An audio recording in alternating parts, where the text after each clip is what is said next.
Bom, eu ia deixar para me falar no final sobre a questão das águas servidas, mas eu acho mais conveniente a gente falar sobre isso agora, tá? Então vamos falar um pouquinho aqui de águas servidas.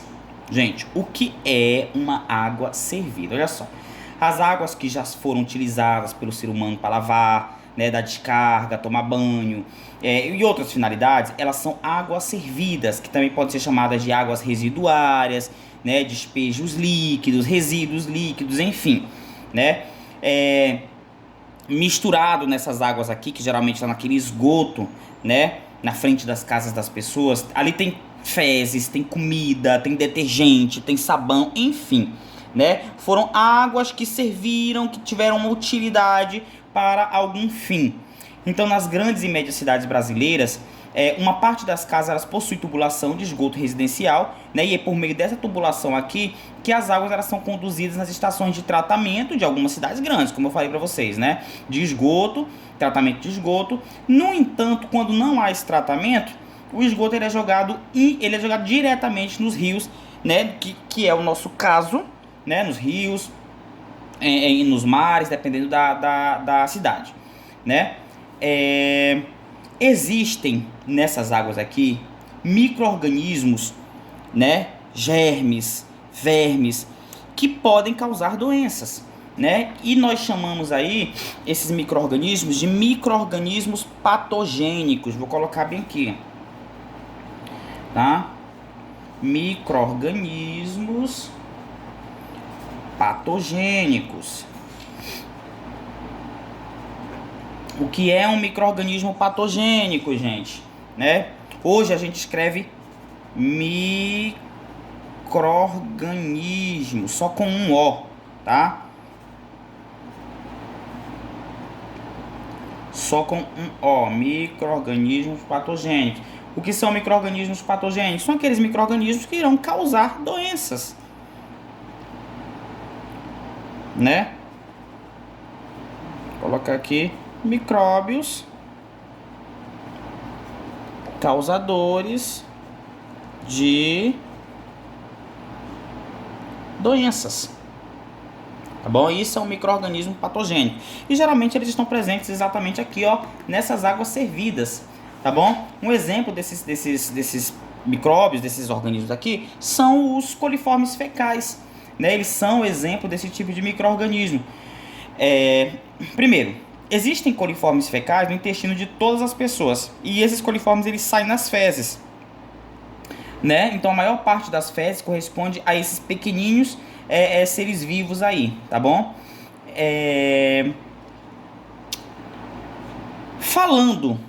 Aproveitando que nós estamos falando de águas servidas, existem doenças que são causadas por veiculação hídrica. Ou seja, são doenças veiculadas pela água. Nós vamos ver aqui algumas delas. Olha só. A esquistossomose, que nós estudamos primeiro, né, no capítulo, ela é um exemplo. E nós temos outros exemplos também, como o exemplo aqui, olha, a cólera. Gente, a cólera, ela é uma doença causada por uma bactéria, tá? Denominada Vibrio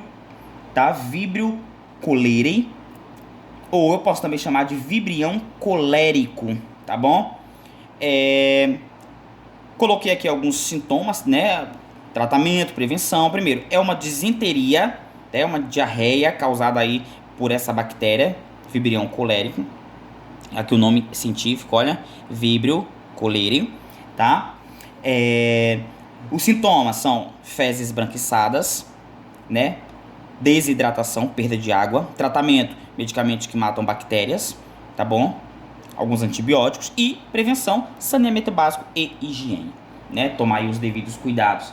Então, tanto a água doce quanto a água do mar, se elas estiverem contaminadas com vibrião, elas podem transmitir a doença, tá? Frutas, verduras, né, regadas também com esse tipo de água também podem transmitir, tá bom? Outra doença também que é muito comum e é de veiculação hídrica é a amebíase, né?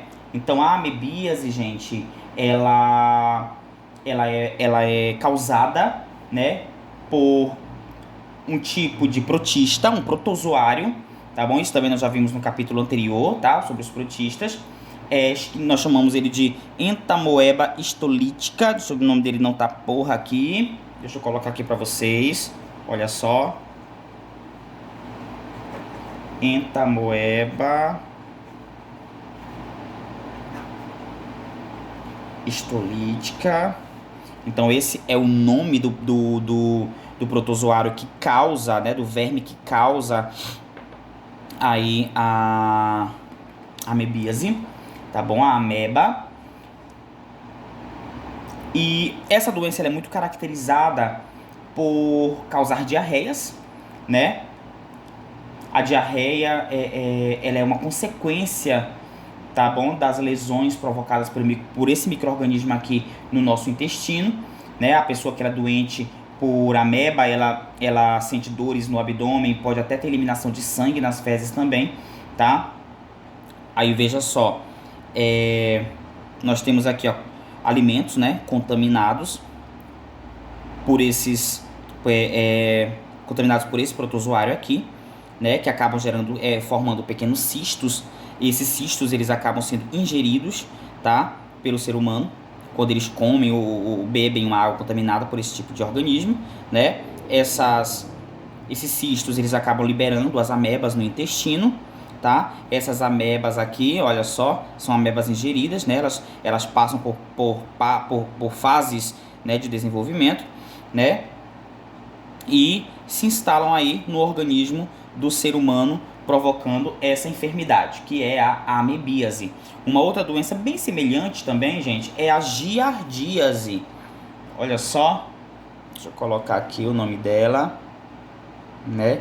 Giardíase.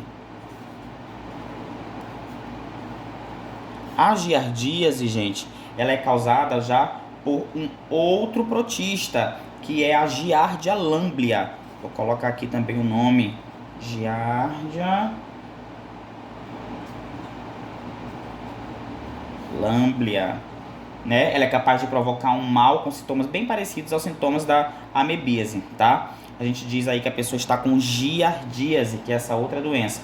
Então, assim, ambas as doenças, tanto a giardíase quanto também a amebíase, que nós vimos anteriormente, elas podem ser transmitidas pela água contaminada, né? E uma pessoa pode adquirir essas doenças ao ingerir água ou alimentos contaminados, tá bom? Existem também outras doenças de veiculação hídrica, que são transmitidas pela água. No caso aí nós vamos ter a leptospirose, né? A salmonelose, hepatite infecciosa, enfim, né?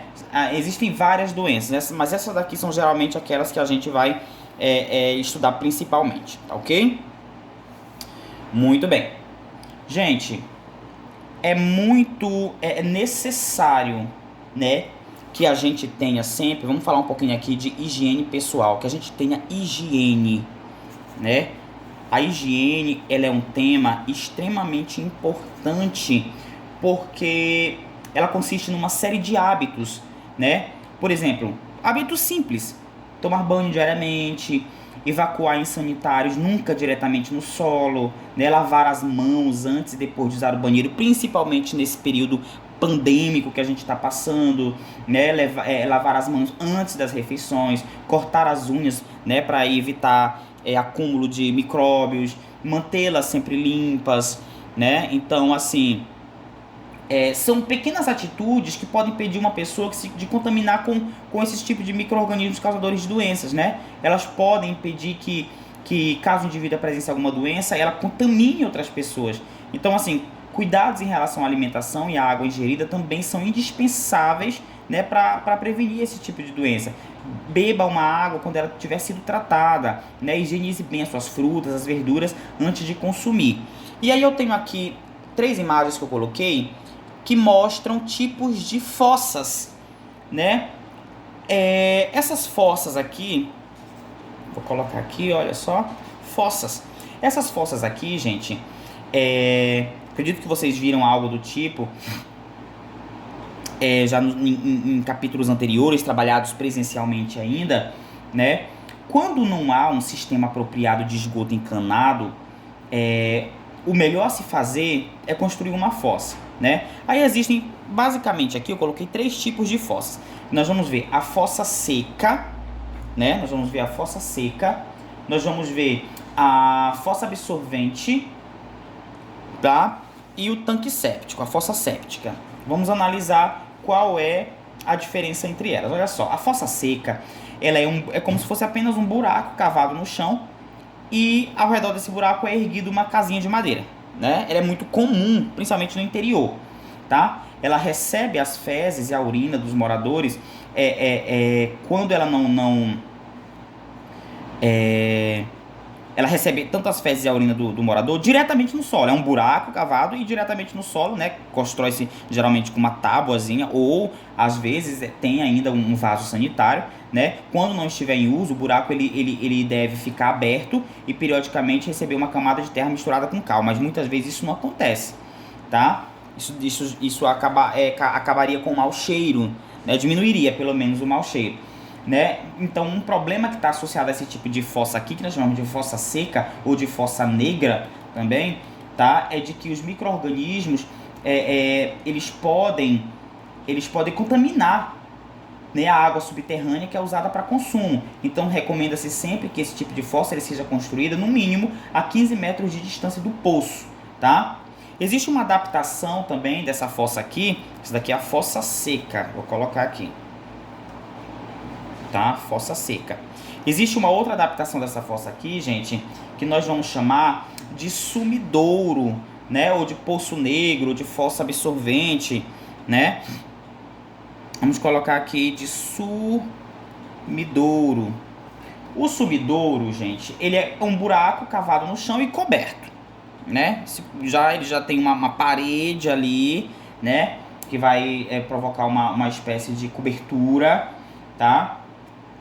Geralmente uma tubulação leva as águas utilizáveis numa casa, né? Esse método ele é nocivo ao ambiente, ele pode contaminar também a água subterrânea, uma vez que ele não vai ter no chão, né, uma superfície de proteção, tá? E nós temos também o tanque séptico ou fossa séptica, né? Vou colocar aqui, fossa ou tanque séptico, né?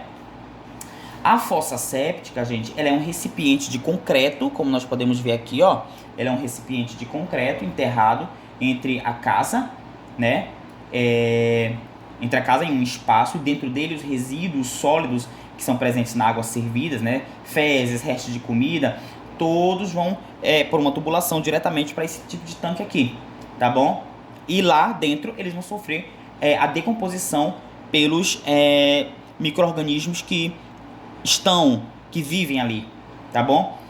Então, assim, esse tipo de tanque séptico aqui é o mais adequado, né? Esse tipo de tanque séptico aqui, ele é mais sugerido, porque ele provoca menos impacto, tá? No ambiente, uma vez que ele vai ter uma superfície de concreto protegendo e impedindo aí a permeabilidade, tá bom?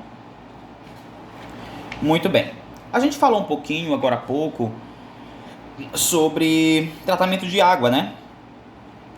E agora nós vamos falar um pouquinho sobre o tratamento de esgoto, né?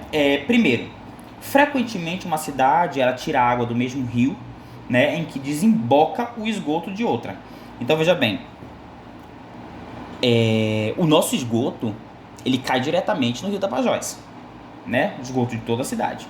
Então, se uma cidade tratar o seu esgoto antes de jogá-lo no rio, a cidade ela vai estar menos prejudicada, tá bom? E como a gente pode tratar esse esgoto? Gente,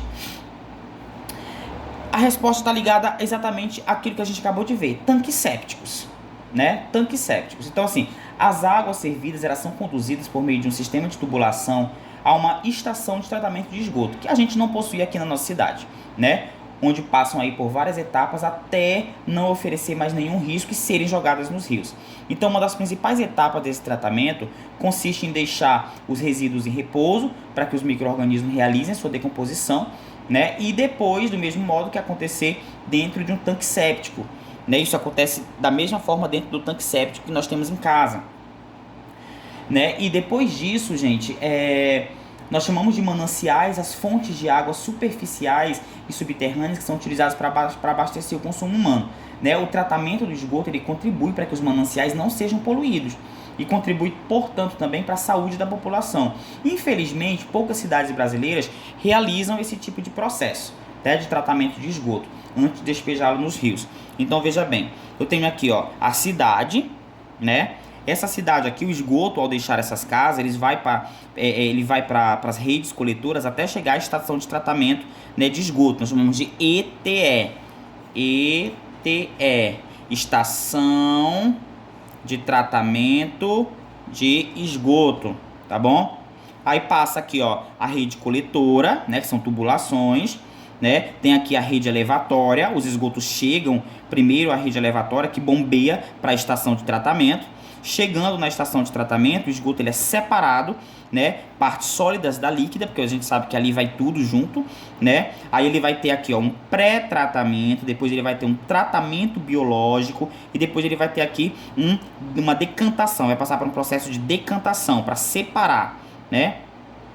Aí olha só, a parte sólida ela é separada e se transforma em lodo, né? O lodo ele tem outros destinos, eles podem ser utilizados, por exemplo, como fertilizante, né? Enviado para aterro sanitário, enfim. Depois, essa parte que separada do lodo, parte mais líquida, né? Ela passa por um processo de desinfecção, né? A parte líquida ela é tratada e, por último, ela é jogada, devolvida à natureza, devolvida aos rios, né? Sem provocar impactos ao meio ambiente. Então, deveria ser dessa forma, né? O tipo de tratamento de esgoto antes desse esgoto ele ir parar diretamente nos rios. Tá? Isso acontece em algumas cidades. Não é o caso da nossa, tá ok? Então isso tudo aí, gente, que nós estamos falando, né? Tratamento de água, tratamento de esgoto, isso tudo faz parte do que nós chamamos de saneamento básico, tá? Então o que é um saneamento básico? Saneamento básico é só tratar a água? Saneamento básico é só tratar o esgoto? Não, saneamento básico é um conjunto, tá bom? Um conjunto de medidas que a gente usa para eliminar os resíduos produzidos diretamente, de forma que não prejudique, tá, os ambientes e o meio ambiente também, tá, os habitantes e o meio ambiente, tá, tornando aí a região mais limpa, mais habitável, com condições de vida saudável para a população, tá bom? E assim, em palavras mais simples, o saneamento básico é fazer o necessário para evitar que se propague doenças que são associadas aí aos resíduos que o ser humano produz, tá bom?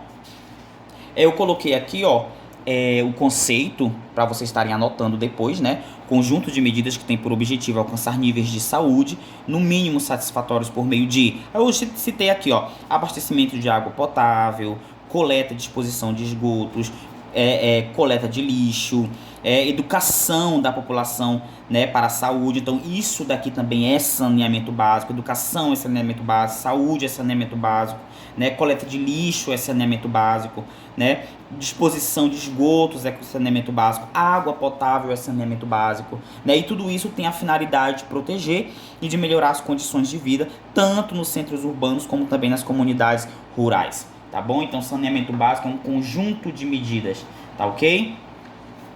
Gente, a gente finaliza o capítulo falando um pouquinho sobre a poluição, né, da água.